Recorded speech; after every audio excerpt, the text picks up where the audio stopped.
Transportation Security Administration workers may finally start seeing paychecks again, but this is not the same thing as ending the broader Homeland Security shutdown.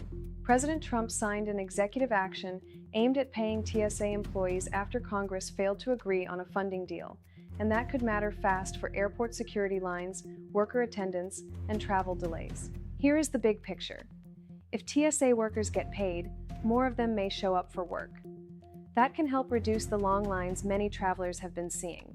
But the larger funding fight is still unresolved, so this is a relief step, not a full fix. By the end of this video, you will know 3 things: what changed, who is actually affected, and what travelers and workers should do next. Now, let us break down what happened in simple English.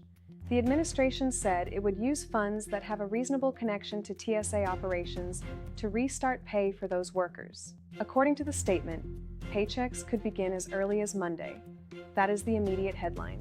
But here is the part most people miss. Paying TSA employees does not automatically solve every problem inside Homeland Security. The shutdown dispute still involves a much bigger fight. Myth versus reality. Myth, this means the shutdown is over. Reality, it does not.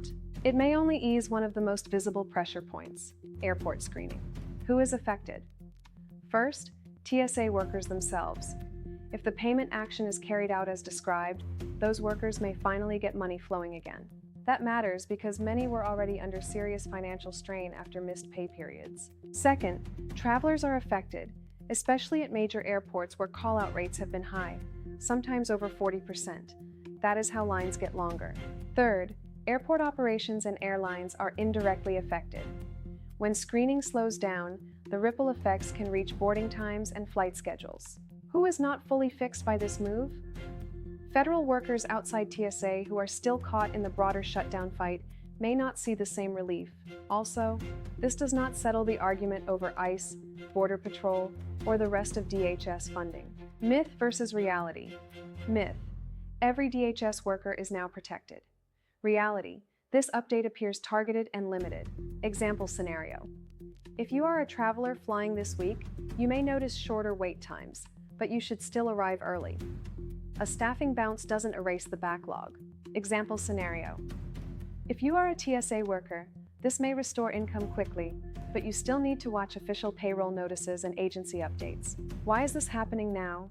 Because the funding fight in Congress stalled, and the pressure from airport disruption became harder to ignore.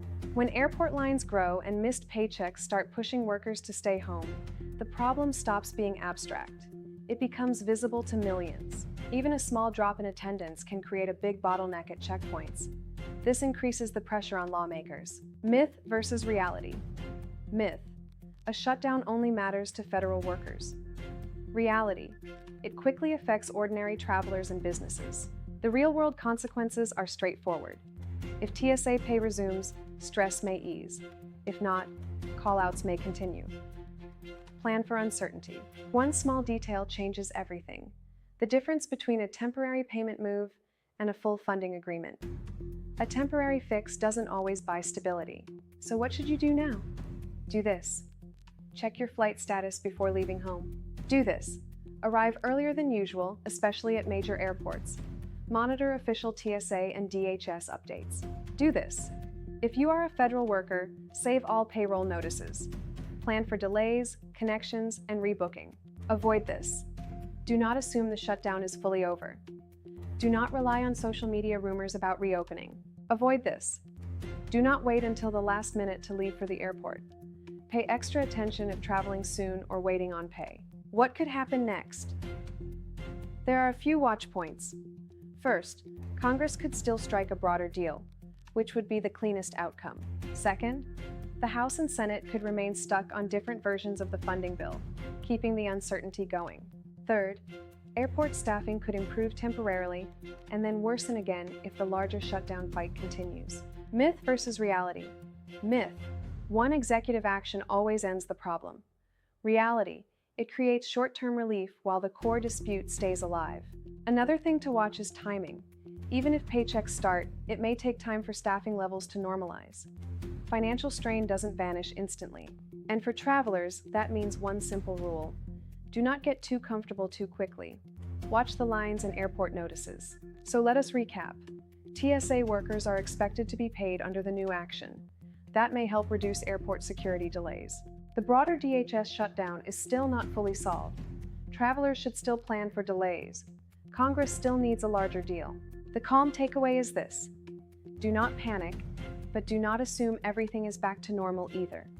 It is a meaningful step, but not the final chapter.